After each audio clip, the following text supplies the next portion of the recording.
What makes going against a guy like Jalen so challenging?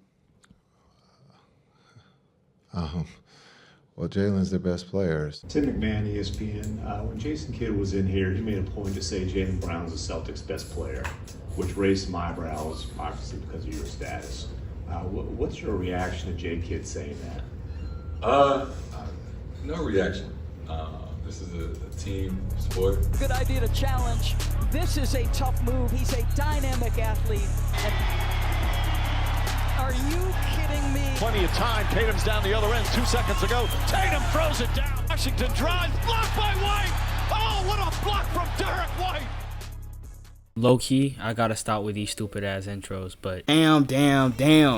Man, that break from the conference to the NBA Finals messed up the Mavs. How Kyrie and Luka both come off a 36-point game going stupid to Kyrie dropping 12 points and Luka becoming a one-man army. And it's pretty wild they got blown out like this when they went from playing against the best defensive team to the second best in the league. To add more onto it, the Celtics told Porzingis he had 20 minutes to cook something special, and he definitely served a balanced plate. They let this dude Tingus Pingus come in the game off the bench, by the way. Dropped 20.6 rebounds and 3 blocks.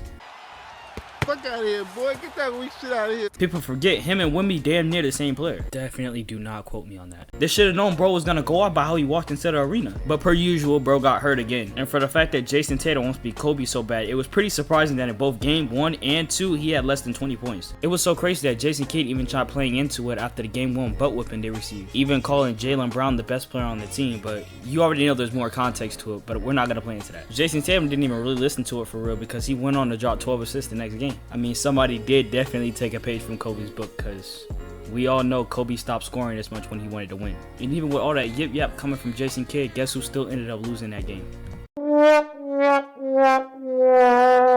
And Jason Tatum wasn't the only disappointing person in the first 2 games. I mean, look at Kyrie's stats prior to this series in comparison to his first 2 games. To be honest, how far do you think a team's gonna go when their second option is dropping off in every single category? And by the way, in these 2 games, Kyrie Irving only had 8 assists and he had 6 turnovers to go with those. Like, come on, bro. Surprisingly, both Tatum and Kyrie decided to turn it up in game 3, and we're talking about buckets dropping crazy on both sides, with them both individually dropping 20 at half. Then with Kyrie going off like this and Luka doing what he does, on paper you would think it would end up like the game 5 they had with the Timberwolves. It actually started looking like the exact opposite of it, with Dallas being down by 14 at one point and then Luka fouling out. But they actually put a little runoff, leading them down by 4 with 28 seconds left, and it's pretty ironic that they said this earlier. It's Kyrie Irving in space against Horford.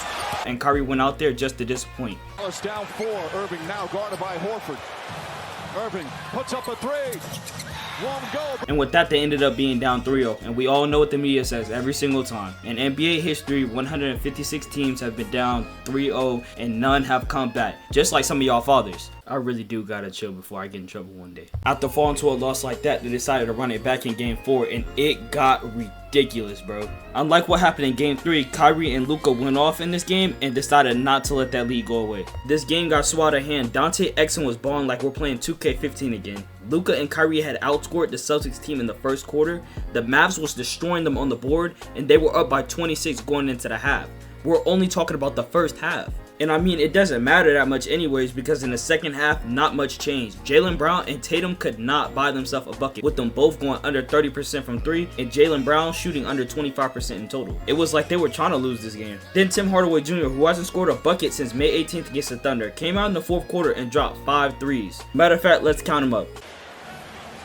Tim Hardaway trying to get in track. He knocks down the 3. Comfortable when they're uncomfortable. And Joe Mazzulla. Hardaway fires, connects on a 3, and loves it. As a former player, what kind of confidence can a win like this give the team for the rest of the series? Guys, guess who can't find footage of the 5th shot? Anyways, it was kind of fishy that a team that not only was dominating the series, but also was one of the best defensive teams in the league got beat by the 3rd largest margin in NBA Finals history. And by losing that game, that meant they won the chip at home. Oh yeah, Adam Silver was definitely cooking with his script. And you would think after watching game 5, oh yeah, the Celtics changed a lot in their game from game 4 to game 5 in order to win this game. But no, they realized they were getting bullied on the boards and they switched it up and started bullying them on the boards. I mean, just look at the comparison. Look how they got out-rebounded in game 4, 52-31, in comparison to a game where they out-rebounded them 51-35 in game 5. And I know I'm gonna sound like a basketball coach when I say this, but you can't beat a team that out-rebounds you. And the Celtics went on to beat the brakes off of the Mavericks. But then again, Jason Kidd was not wrong about his comment he said earlier, because guess who won Finals MVP? To be fair, Tatum was cooking in game 5, but this is Jaylen Brown's moment. Jaylen Brown averaged 20.5 points, 5.4 assists, 6.4 rebounds, 1 block, 1 steal, and 39% from the field, and hot trash from 3. A lot of people really didn't want to see these boys win it.